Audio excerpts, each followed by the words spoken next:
Charles has become the head of the wealthiest family on earth because of Queen Elizabeth II's demise and his incredible inheritance of money. The royal family's wealth has been cloaked in secrecy for many years. The degree of resources that have just been revealed, however, absolutely defies the limits of the imagination. You may wonder if it's a stretch to say that Queen Elizabeth owns the earth, but it may not be as far-fetched as you would believe, since she had the most legal ownership of the planet than any other person. So, do you want to know more about the Queen and the royal family's wealth? Then stay tuned till the end of the video. With that being said, let's get started.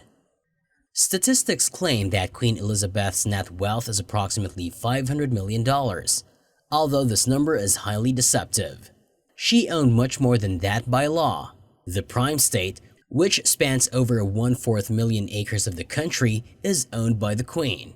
Furthermore, Queen Elizabeth actually held the greater stake in all of the property in England, Northern Ireland, and the Willows, indicating that she was the sole owner of the land according to the law.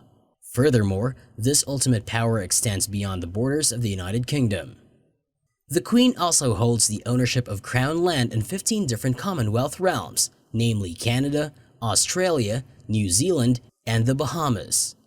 Crown land makes up roughly 1/4 of Australia's total land area. Even these percentages aren't totally accurate because legally, the Queen possesses every single patch of property in these countries.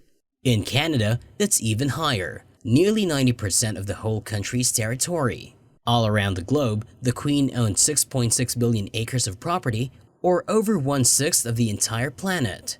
As soon as the Queen passed away, her son, the new ruling King Charles III, officially inherited the crown and all of her property, making him the sole largest owner on Earth.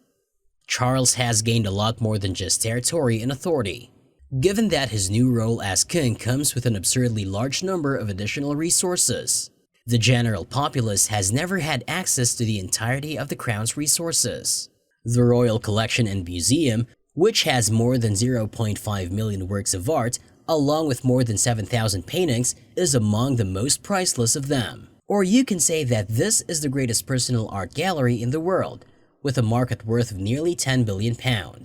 Therefore, it's clear that the British monarchy is extraordinarily affluent and that most of its wealth is hidden by laws and other frameworks that are intended to conceal its worth.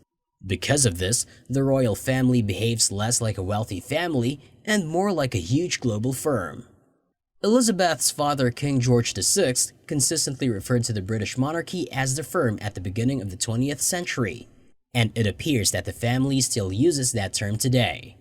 There are currently 7 people engaged in the firm: the new King Charles and his wife Camilla, Prince William and his wife Kate, Princess Anne and Prince Edward, and also Edward's wife Sophie. Prince Andrew, a son of Queen Elizabeth, was formerly a member of the firm as well. However, following some significant allegations, Elizabeth divested the prince of all of his royal privileges, including membership in the firm. The company oversees assets worth close to $28 billion altogether that are known to us. However, a lot of information has been carefully concealed.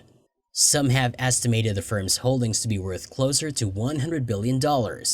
However, this does not count the impossible to evaluate property and nations that the crown officially owns throughout the world.